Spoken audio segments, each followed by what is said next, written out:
రెండు చేతులు జోడించి ప్రతిరోజు మేము చెప్పుకునే మాట ఏంటో తెలుసా?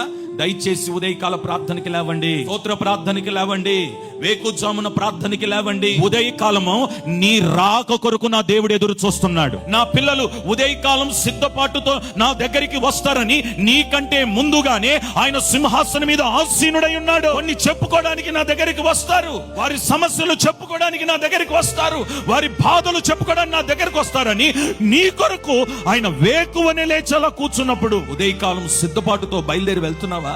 ఎంత భారమైనా సరే, అది ఎంత ఇబ్బందికరమైన పనే సరే, అది ఎంత కష్టతరమైన పనైనా సరే, వాటిని దేవుడు తేలికగా మార్చాలనంటే ప్రభు అంటున్నాడు, సిద్ధపాటుతో ఉదయకాలమే వచ్చిన సన్నిధిలో నిలబడు. ఉదయకాల ప్రార్థన ఎంతమంది చేస్తున్నారో ఒకసారి మీ మనస్సాక్షి మీద చేయబెట్టుకొని ఒకసారి అలా పరీక్షించుకోండి.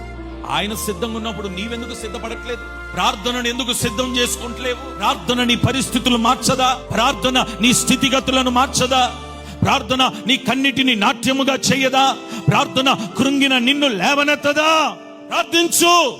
ఒక క్రైస్తవుడిగా, ఒక దేవుని బిడ్డగా నేను క్రైస్తవునని చెప్పుకుంటే సరిపోదు. ప్రార్థన జీవితం నీలో ఉండగలిగితే ప్రార్థనే చెప్తుంది నువ్వు క్రైస్తవుడు అని. ప్రార్థన లేకుండా నువ్వు ఎన్ని పనులైనా చెయ్యి, ఎంత కష్టపడు, ఎంత సంపాదించు, సమాధానం నీ ఇంట్లో ఉండదు.